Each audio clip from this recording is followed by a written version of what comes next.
Greetings, everyone. We're glad that you could join us today. My name is Alex Sherbinen. I am the director of Season, a center at the Columbia Climate School, and I am also the chairperson of the organizing committee for the 2025 Conference on Mobility, Adaptation, and Resilience in a Changing Climate, what we also call MR 2025. So this is the fourth in a series of conferences we've held since 2019, focusing on issues ranging from managed retreat to adaptation in place, and including topics such as climate law, housing, insurance markets, green infrastructure, climate mobility in low-income countries, and resilience building in all its forms. We now have a growing community of researchers, policymakers, and practitioners who are committed to equitable approaches to human mobility in the face of climate risks.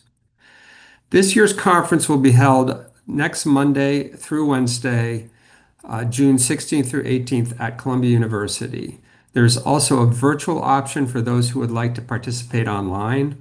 So please join more than 450 registered participants from around the world to learn more about these issues and to search for solutions. We will put the conference information in the chat for anyone who would like to check out the program and register to participate. So we're offering this webinar to examine the complexities around managed retreat in a diverse urban context affected by a major climate disaster. So all of you know, in January 2025, wildfires tore through several communities in Los Angeles metropolitan area. Our panelists will cover the causes of the fires, the impacts, and the efforts at recovery, and will highlight what all this means for managed retreat versus adaptation in place.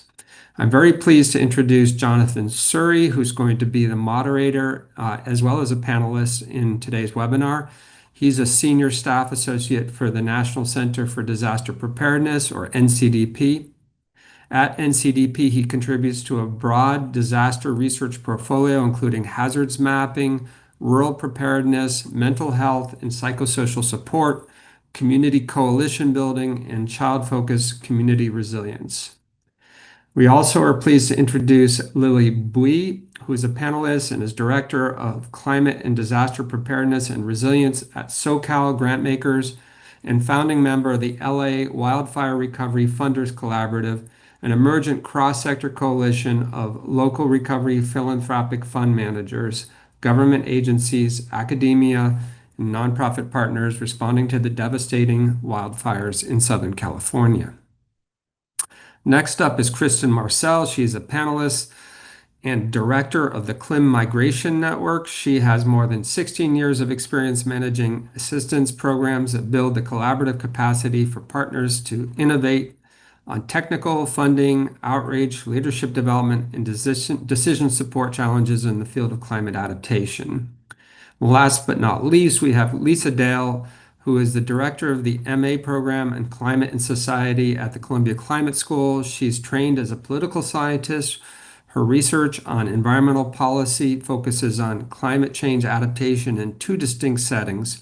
One, rural agricultural communities in sub-Saharan Africa, and the other being wildfire risk zones across the American West. So with that, I will pass the baton to Jonathan, who will moderate the panel. Thank you very much. Great. Thank you, Alex. Welcome, everybody. Thanks for joining us today. Got a growing attendee list. It's nice to see everyone there, and I see some friendly names that I recognize. For everyone in the audience, please feel free to drop your questions into the Q&A function rather than the chat if possible. That way we can proactively address your questions or raise them to the rest of the panelists as appropriate. So today I'm just going to start with just a little bit of context setting to just make sure everyone is kind of on the same page, since we're all coming to this webinar with various different understanding of the impacts of the wildfires in California. I'm sure many of you saw it in the news, but it's definitely been an evolving situation with a very complex recovery process underway for the recovery and reconstruction of these two very large communities that were heavily impacted by these fires. I'm going to go ahead and share my screen. So just to start things off, so there were two primary fires that occurred. Um, there was the Palisades Fire and the Eaton Fire. These fires did receive a presidential disaster declaration, which means that with that declaration, there is federal funds and resources that are able to flow down to the state to fill some of the needs for housing assistance and various other types of recovery and mitigation funds that are triggered through the Stafford Act when that disaster declaration was in place. I was actually in California just before the fires broke out. And being a native Southern Californian, I was following this very closely. And at the time, at the end of December, there were several red flag warnings that were issued. So very well in advance, over a week in advance of the start of the fires, there were red flag warnings. Those red flag warnings are issued by the National Weather Service and typically denote a situation where there is an increase in temperature, of high temperatures, of low humidity, and high winds. Those are all conditions that are very conducive to rapid fire spread. So there was an awareness that should have been in place about this. And once those fires did get triggered, it was rapid intensification and spread in two main communities. The first one is in the Eaton Fire, which is in the Altadena area near Pasadena, and then the Palisades Fire near Santa Monica and next to Ventura County. About 200,000 residents were evacuated following the damage assessments that are conducted by the state of California, which has a very deep experience and a system in place for conducting these damage assessments. There was approximately 30,000 structures that were in the fire perimeters. Um, there was and I'll show you a little bit more data about the damage itself and how many homes were destroyed. But there was a significant concern about delayed and insufficient early warning systems that were in place. There were a lot of people that were left out of these warnings, partly because they were transmitted too late and also in the middle of the night when people weren't necessarily paying attention or having access to their phones to receive those evacuation warnings. About 30 individuals lost their lives. The median age of death in Palisades was 82 and in Eaton was 74.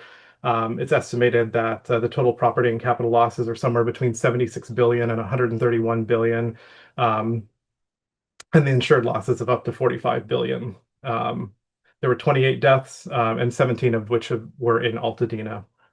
Looking at the FEMA data for individual assistance applications, those are the applications that allow people to get some assistance if they qualify for it to help rebuild or even just meet their temporary housing needs.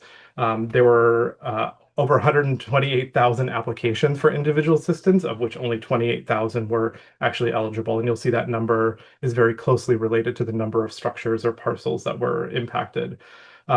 The money that had been released for these programs was around 68 million for individual and household program, about 10.7 million for housing assistance, and 57 million for other needs, which include like funeral services and other short-term needs that households may have in the recovery process. So very little money if you think about how many people were impacted and the scope and scale of the destruction. Additionally, there's a concern for long-term health effects, both mental health and physical health. Typically, after wildfires, we see increases in PTSD, in depression, specifically solastalgia in this case, or the loss of the environment and the community and place that people know well. Can lead to depression. There's increasing anxiety and anxiety disorders, especially for people who have pre-existing conditions, along with substance use. And environmentally related distress or ecological grief, which we often see in communities that are already struggling with this confluence of climate change and natural hazard.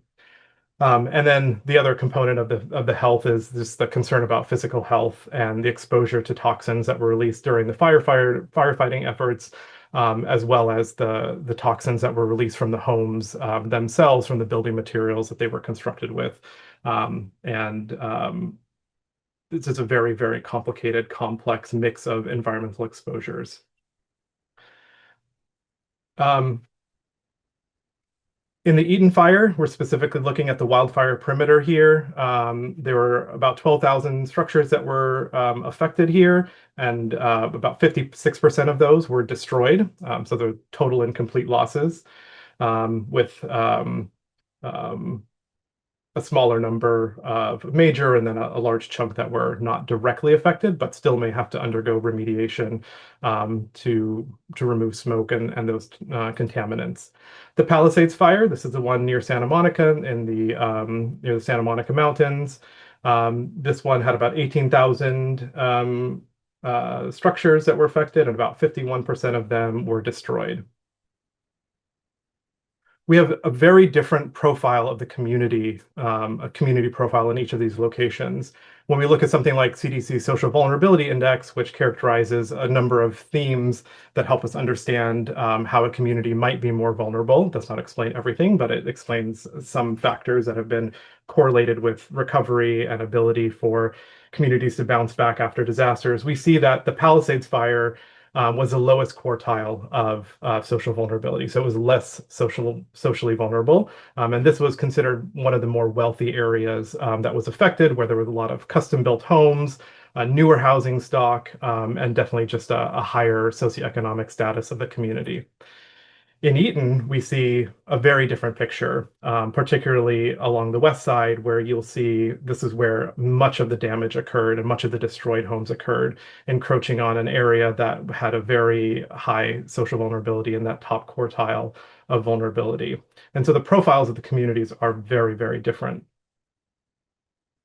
And when we look at the housing stock and the age of the housing stock, we can see that the Eaton fire area had much older housing stock compared to the Palisades. Some of the housing was starting to be built in the 1900s, and a lot of this was early middle income housing stock that was all built the same. Whereas in Palisades, we see much newer custom built homes. And so when we look at the destruction, we see that there's a kind of a peak around 1950, and whatever those materials that were being used at that time seem to be a little bit more affected. So all of the homes here were destroyed, as you can see here.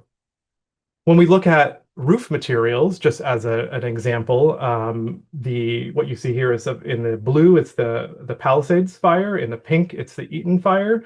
When we look at the roofing materials, we see probably no statistically significant difference, but we definitely do see some trends where many of the Eaton Fire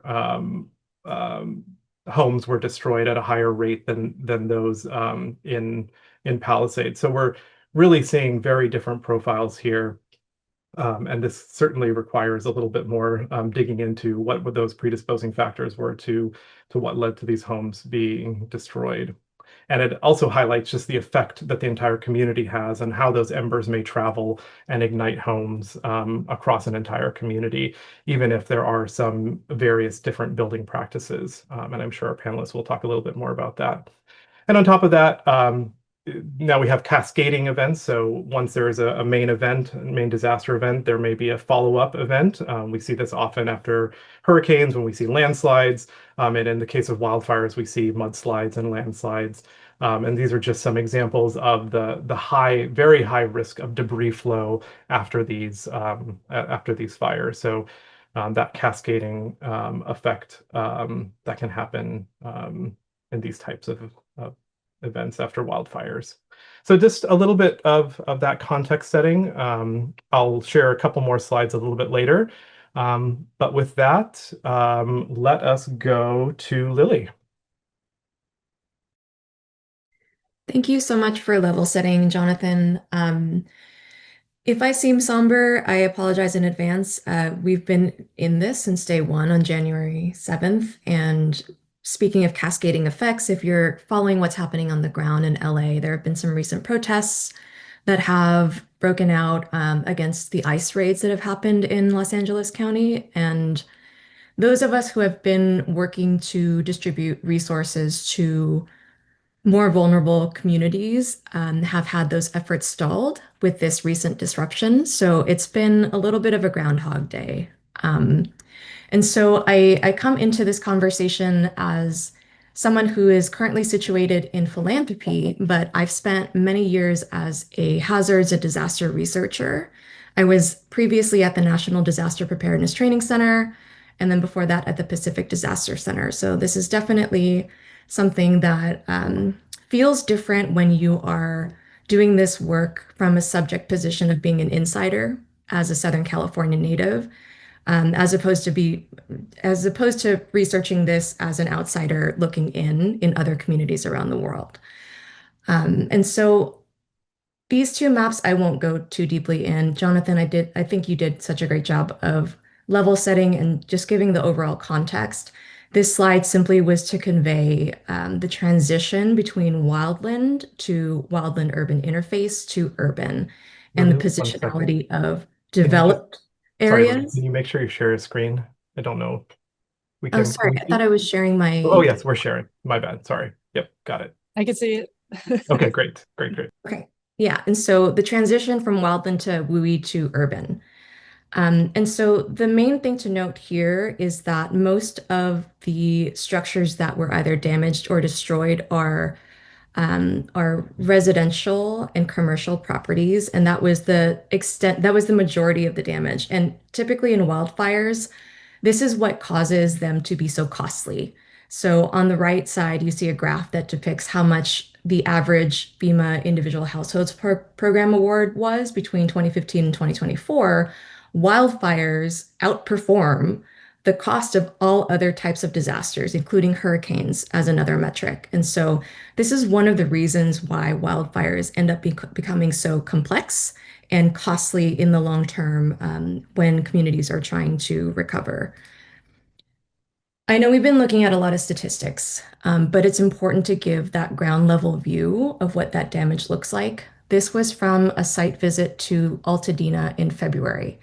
And as you can see, the communities that were living there are completely destroyed and leveled.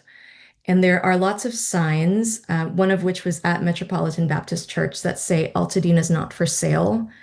You'll see a lot of people putting those paper-based signs on their lawns because they're not physically there in order to look after their destroyed homes, but that fear and anxiety around climate gentrification is real.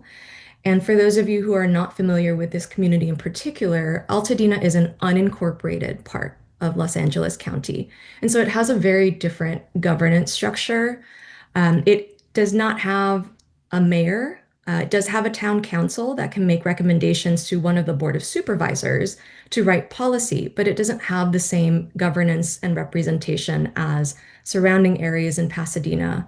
And so this speaks to some of the historical and systemic issues that are underpinning this recovery, and also speaks to some of the multi-jurisdictional challenges that come from having one disaster declaration for two very different burn scars that cover City of LA, Los Angeles County, and unincorporated Los Angeles County. And so when I think with a researcher's hat on, I am trying to answer the question, why is this different and what is this an example of? And I think many of our other panelists are going to speak to this at a larger scale when it applies to other communities. But in Los Angeles, what this is showing us is the difference between what we typically see in California, which is a WUI fire or a wildland fire, and how the scale of an urban conflagration can be so much more complex and unique. And I already mentioned the multi-jurisdictional challenges, and that means trying to organize that vertical of local governance and getting folks to agree at the state and the county and the city level, as well as organizing and structuring philanthropic and private sector funding to resource recovery. And that's a lot of coordination, and that landscape is vast and fragmented. And the second point here is that equitable recovery in the case of these two fires in particular, and there were more, but these were the main two fires that were part of the declaration. Equitable recovery is challenged by these moral and systemic tensions. Altadena is a historically redlined community and is a center of the Black community. And so we know that recovery becomes less equitable over time. That is documented in a lot of research. And so there's a a pressure to build back faster to prevent long-term displacement. But then that is counterbalanced by this need to build back more resiliently and to do it in a way that doesn't put people at risk for repeated loss because Altadena and Pasadena are in high fire risk zones. And so those conversations are being had now, and the strategies around the trade-offs are being talked about now. And this final point here is that recovery tends to unfold in a broader context of systemic instability. And so, again, double clicking on that context of Altadena, but understanding also that the state of California has experienced statewide insurance retreat and has had a history of cancellations and lack of regulation over that. There is both a housing crisis as well as a climate crisis that our state and region are undergoing. And then this effective cascading emergencies, not just with what's happening with the LA protests, but the risk of fire season starting now and making sure that we are prepared for concurrent and overlapping disasters with this fragmented landscape of players and stakeholders who need to be involved in this long-term recovery. I'm going to go over the rest of these slides rather quickly because they're more relevant to the philanthropic space, but I think it's important to really highlight the scale of this recovery and what it looks like from a cost perspective. So the average annual losses of wildfires in California between 2017 and 2021 amount to about 117 billion. So these figures are in the billions. This is from some research led by the Gordon and Betty Moore Foundation. And then at best, foundations for disaster philanthropy are able to raise 273 million. So hundreds of millions. Let's just put it that way for simplicity. So at its best, philanthropy can only raise hundreds of millions when wildfires cost billions. And that is a really challenging landscape to operate in the moment, because we know that, for one, most philanthropic capital is raised and dedicated towards response and relief. And this is a very typical pattern when it comes to the disaster cycle. A lot more attention, a lot more resources tend to be dedicated towards response. And then once the media attention dies away and, time moves on, people move on, there is not that much left for reconstruction and recovery and resilience strategies. So from an economic perspective, there are not as many resources for the most complex and expensive parts of the disaster cycle. And then on top of everything else, the situation in Washington and changes in government funding have impacted nonprofits that are at the front lines serving their communities during disaster. And so nonprofits are dealing with revenue loss, and funders and philanthropy are trying to respond to both that and trying to resource the recovery. And so Candid is one of the centers of research for the philanthropic sector, put out a report that showed in order to make up for the loss of government grants, foundations would have to increase their grant making by 282%. And that's simply not possible. It is exorbitant and it's not realistic. And so within philanthropy, there were over 20 funds that were established to address either wildfire relief or recovery. And about $840 million were raised collectively across these organizations. And 450 have been spent down. And that leads to about 390 million left for long-term recovery. And so this is just to give you a sense of how much was raised and what the gaps look like. And with our collaborative that we established, we're trying to figure out what the next best thing to do is in the context of uncertain federal funding, which usually can be relied upon in the form of block grants that are appropriated by Congress to HUD, and usually would be the takeout source for lenders and can give philanthropic funders an opportunity to step away and phase their funding. I'm almost done here, Jonathan. I know I'm a little bit over time, but so I wanted to land on the bright spot, which is that survivor networks have organized in both burn scars to address things like insurance access, soil testing, and public health. An urban conflagration leaves a lot more toxins in the soil. FEMA did not provide soil testing this time around, and so a lot of homeowners are absorbing that cost on their own. And there are a lot of other concerns that I think are being captured now in an organized community voice strategy. And many of these groups are leading that effort. And so I will leave it at that for now. I'll drop my email in the chat in case anyone wants to reach out. But hopefully that gives you sufficient context about what's going on the ground. Thank you, Lily. Just a quick follow-up question. I think you pointed this out already that the role of emergent philanthropy fills a critical gap in response and recovery. And on our experience in other disasters, the role that philanthropy can have in a community in recovery is quite impactful. You can really make things move and make things happen. And in the spirit of the upcoming conference, in thinking about the possibility that there are many other communities like Altadena in California and elsewhere, what can philanthropy be doing, the philanthropic sector be doing right now to be proactively helping communities think about these issues, whether that is relocation, whether that is investing in improved greenscaping or community-wide initiatives to build a more resilient landscape, even if some of the housing changes can't happen as easily. What is the role and what can philanthropy be doing in other communities to proactively address these issues rather than reactively? Yeah, thanks for the question. And I want to give the rest of our speakers time too. And I can always drop additional resources in the chat, but funding preparedness is, I think, very important. Funding pilots that show what's possible outside of government programs and the private sector. The insurance problem is something that it's requiring a policy-led solution. However, there are some pilot projects in philanthropy that show what community level shared risk could look like, seed funding for parametric models or research, and ways to think about pooled risk. So I think philanthropy thinking proactively in that regard would be sufficient, but also just at a very base level, supporting things like community networks getting together ahead of time and identifying who the right people who the right people are to be at the table when disaster happens, but well before that. Great, thank you.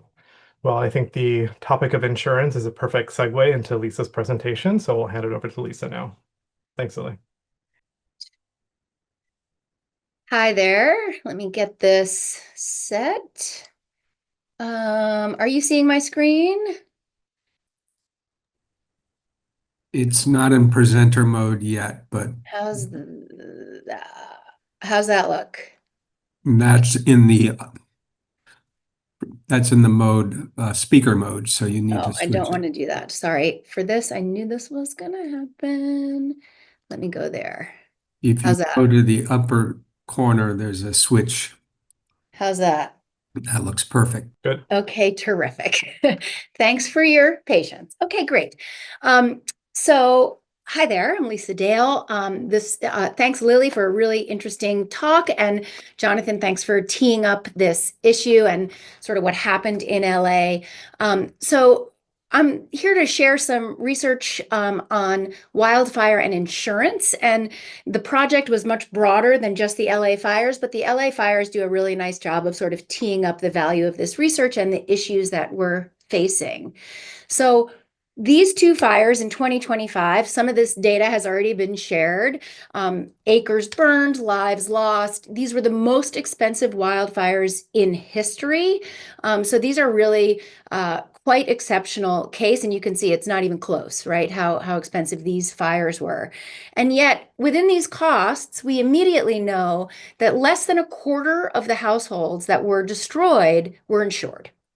And that raises some really critical questions about the role of insurance and the coverage that it plays. So why do we think these numbers were so low? Why were the vast majority of homes that were destroyed not fully insured? They were at least underinsured, if not insured at all. And there are a variety of reasons that were underway before the Palisades and Eaton wildfires began. escalating risk of wildfire in the state of California had led many insurers to leave the state. So they were already operating with a much diminished number of providers, of insurance companies that were even operating in the state. The state had recently passed some laws requiring renewals following a wildfire, but those requirements didn't apply to all policies and to all people in all settings. And so many households in high-risk wildfire areas found their policies were non-renewed. And thirdly, so we have insurers leaving the state. We have the insurers that are remaining in the state dropping policies for households that are in particularly high-risk settings. And we have those same insurers then raising rates dramatically to cover all of these other losses that they're forced to pay for. So we have households facing unavailability, non-renewals, and lack of affordability. It's really a perfect storm to create an underinsured landscape. And so with this conference in mind, these questions raise some really interesting follow-on connections.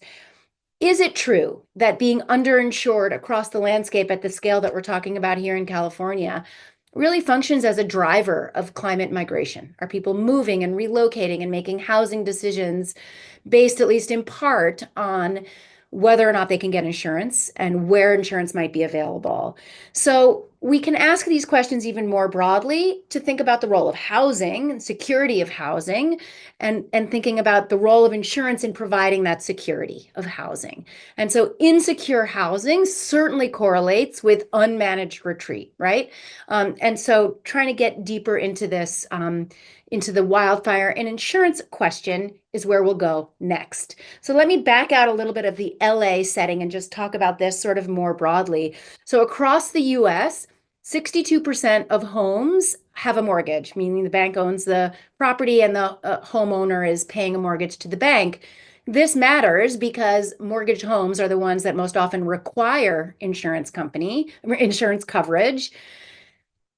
So we know the majority of homeowners are sort of forced into this marketplace to purchase insurance, and we know that those rates are rising pretty dramatically. And the graph the graph that I'm showing here shows how dramatically that has changed, and the steepness of the graph has increased in recent years.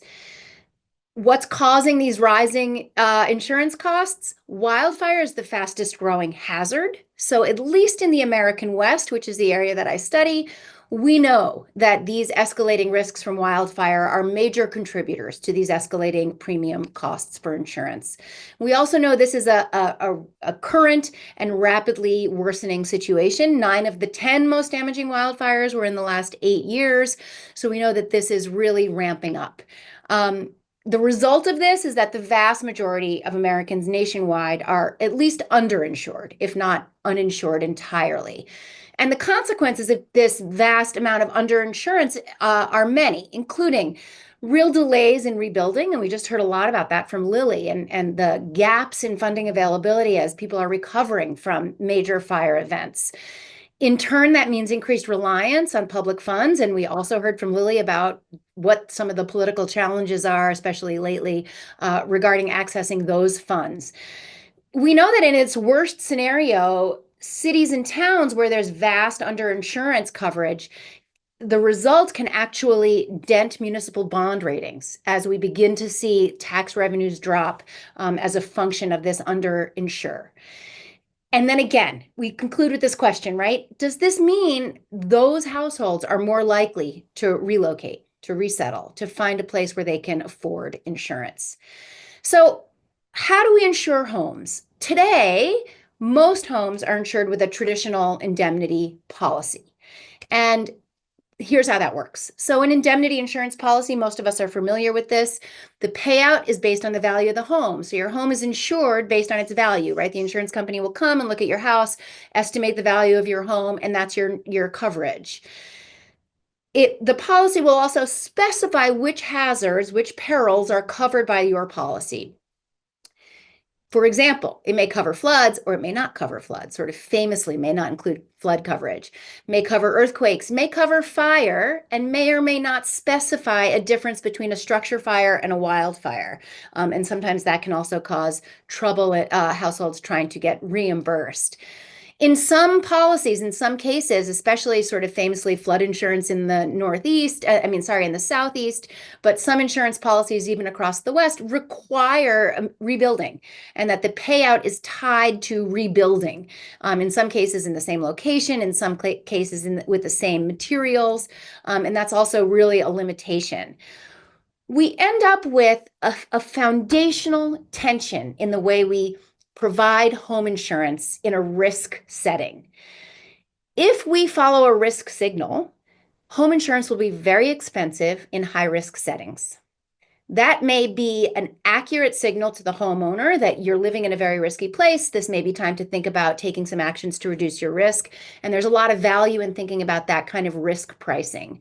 However, we also know that many millions of people across the American West are struggling with basic affordability. And if their insurance policy truly reflects the risk they're now facing, they may be priced out of a home. So governments have a real challenge here. They want risk-informed pricing, but they also want insurance to be affordable so that more people can have access to it.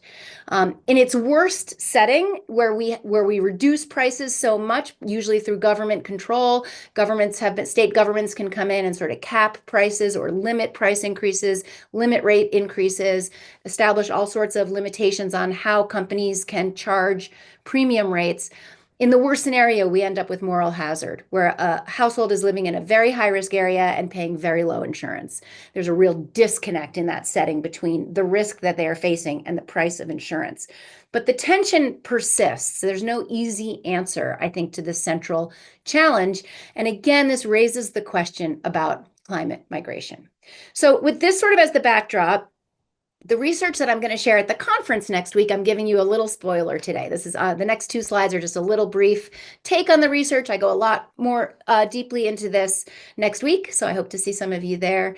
But I partnered with Headwaters Economics on this research, and they're based out of Montana. If you know them, they've done a lot of research on wildfire. And we started with a couple of really central research questions for this project.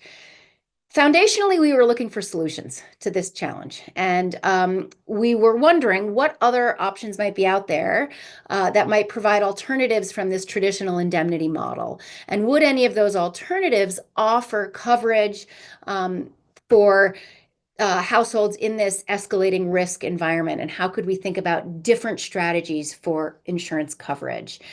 We identified 5 alternatives, and for each of those alternatives, we did research on where it's happening, where can we have some examples of how this kind of policy is working, what are the advantages and trade-offs with using this type of policy, and what would it take to scale this up so that this type of solution would be available more broadly.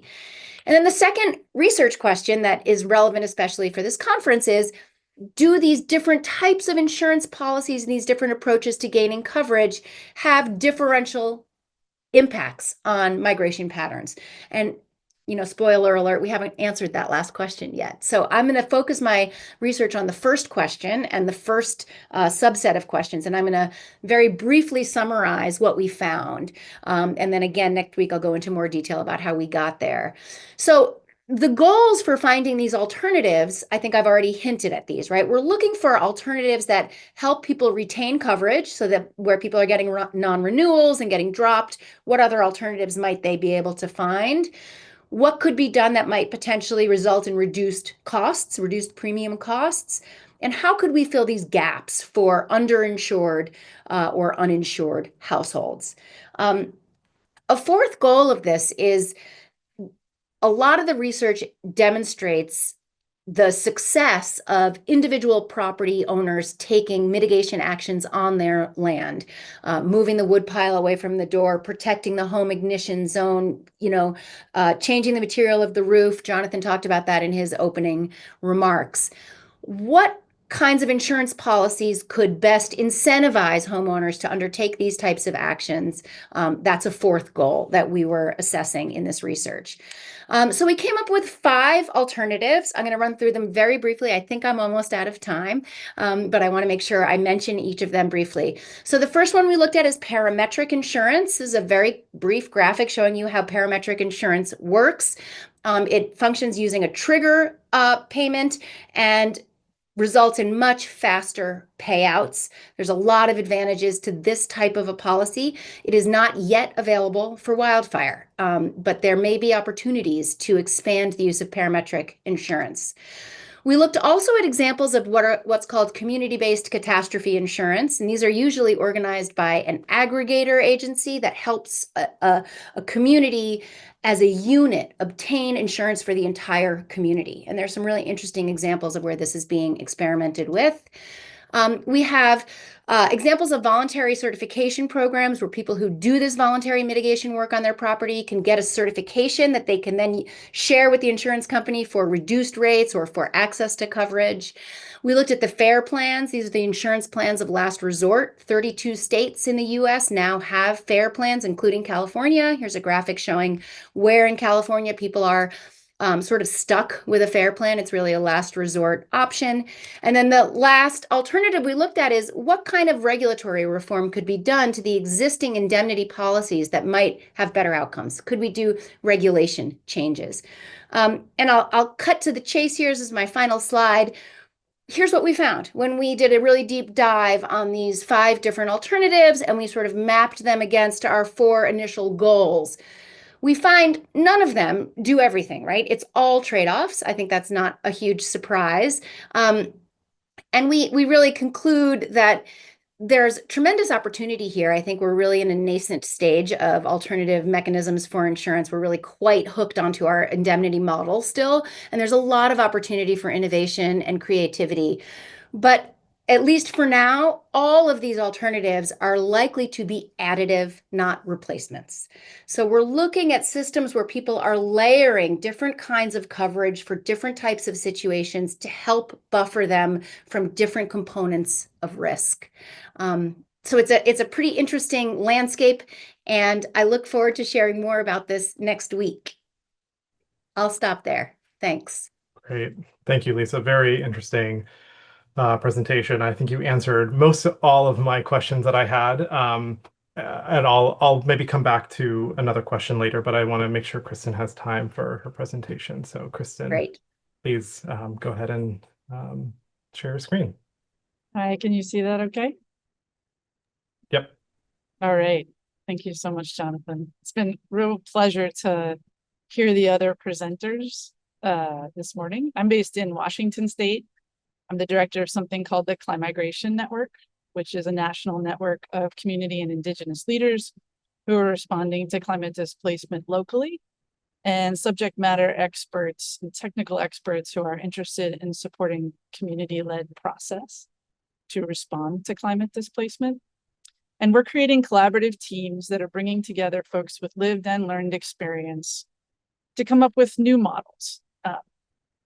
Kind of touching on what Lisa was saying about how current insurance models and even alternatives we're aware of aren't quite fitting the bill. How can we come up with new approaches? One of the things that we do is support something called the Next Step cohort. This is a peer cohort and participatory grant-making program that is currently partnering with 6 leaders in 5 states and Puerto Rico. These leaders designed this program to help them to respond to displacement locally. And the program invests in their responses and helps them to build partnerships with technical experts from across the country who are passionate about investing in community-led response. One of the exciting things that they're doing, they set a research agenda for the barriers that they're encountering as they try to respond to displacement locally. Kristen, I'm sorry. There seems to be the presentation is glitching a little bit, and it's kind of like not even, like the slides are cut off and stacked. Oh, okay. Can you see part of it? It's, yeah, kind of. Hmm. I see. That's what's going on. You have 2 windows open. Looks like there's 2 browser windows open. Okay, hold on one second. Maybe just center one of them. Sorry.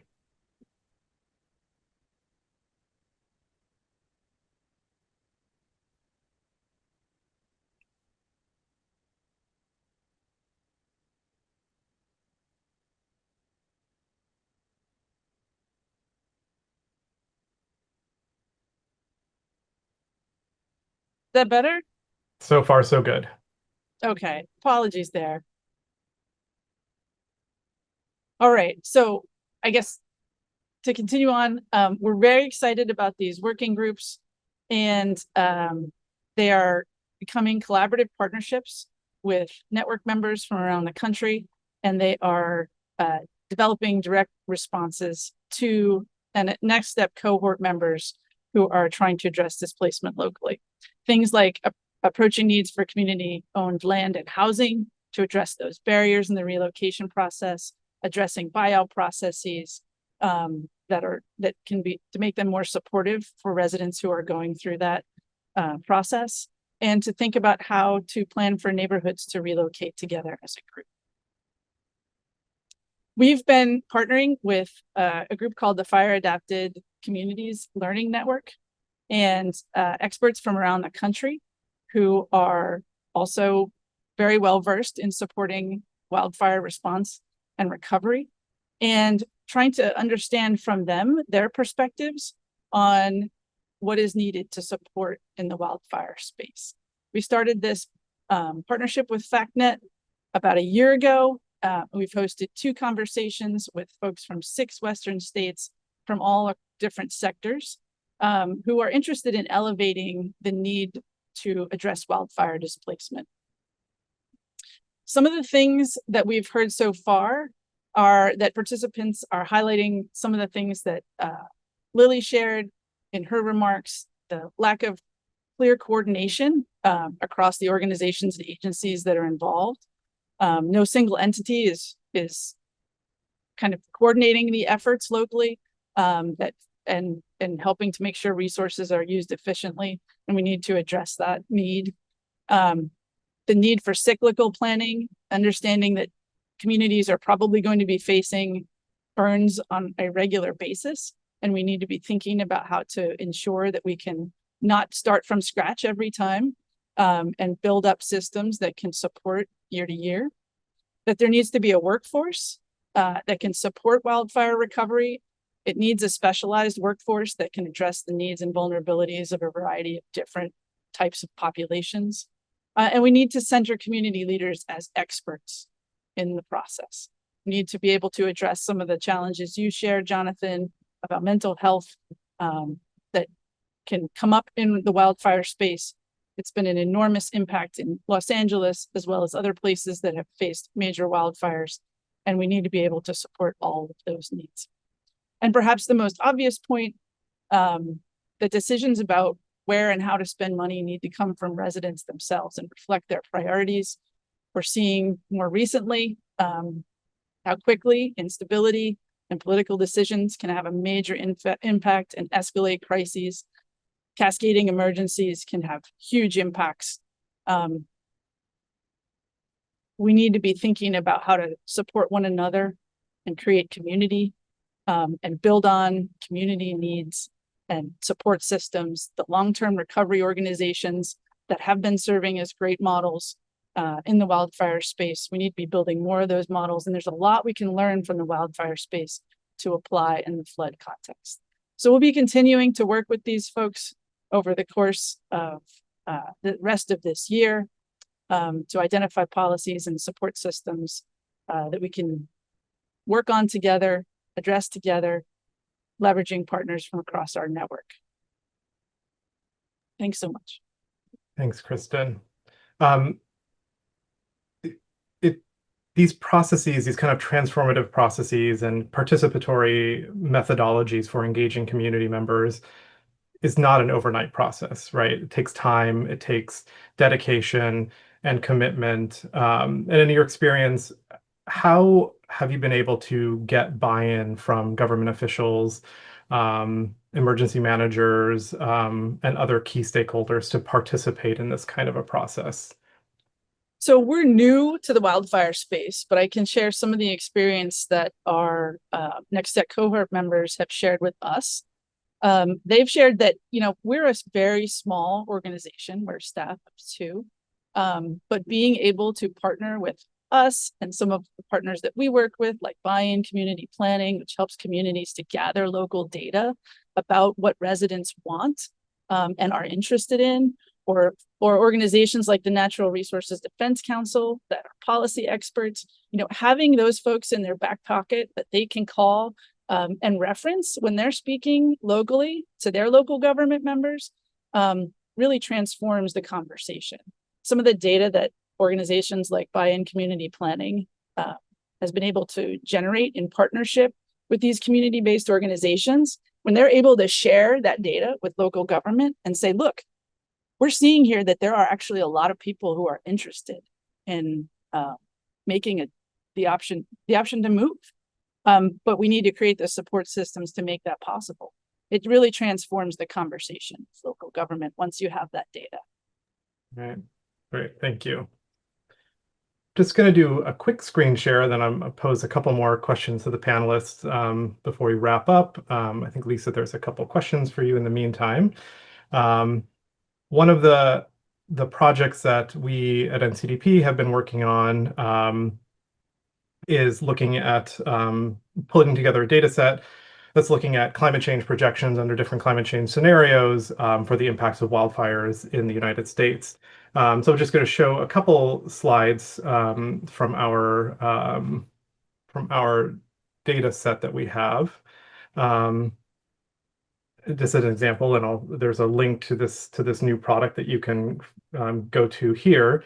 And so what we're looking at here is a data set that's provided to us from the Missoula Fire Lab at the U.S. Forest Service, USDA.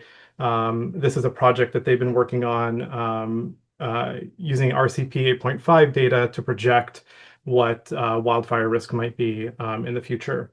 And what we have here is a summary of the average percent change in burn probability for the whole US.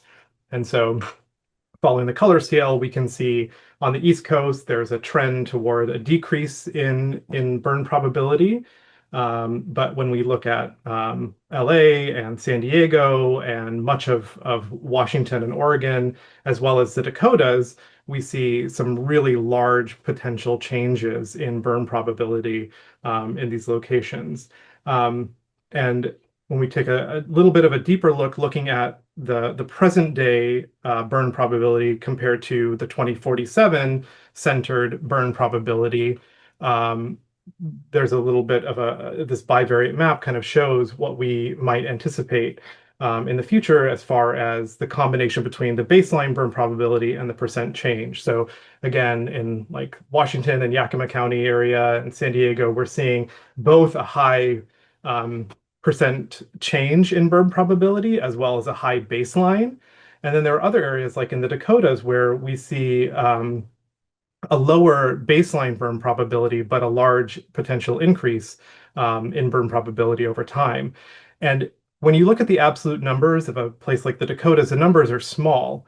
But what that means is that the resources that are available in some of these communities to actively fight fires, to mitigate against them, to think about planning for them are at baseline very low. And so in thinking about some of these broad scale shifts due to climate change and in places like Washington and California that are already kind of thinking about this a lot, what can some of these, I guess, let me take one step back. So if relocation were to occur in some of these places, how can we make sure that relocation is truly equitable? And thinking about a community like Altadena, there are many intergenerational households that have been in the same homes that have been in the same family for generations. I mean, not that many generations compared to other parts of the U.S., but since the early 1900s.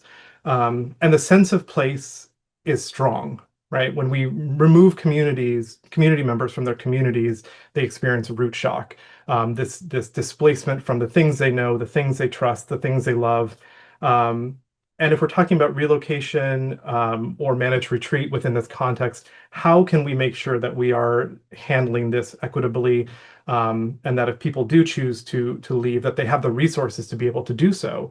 In some ways, moving somewhere else by choice is in and of itself a privilege, because that takes resources and planning. And when there are competing activities like just putting food on the table, and making mortgage payments, et cetera, that might be, in some cases, a luxury. And that relocation component becomes something that only people who have the means to be able to, through wealth, et cetera, might be able to do. So I guess open to everybody, maybe a quick response. How do we make sure that we can do this equitably, if that is the best solution, to relocate rather than rebuild and reconstruct in a high risk area?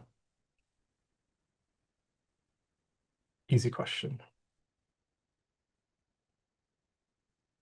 Should we just, Lily, do you want to start? Or Kristen, go ahead. Yeah, I'm happy to kick things off.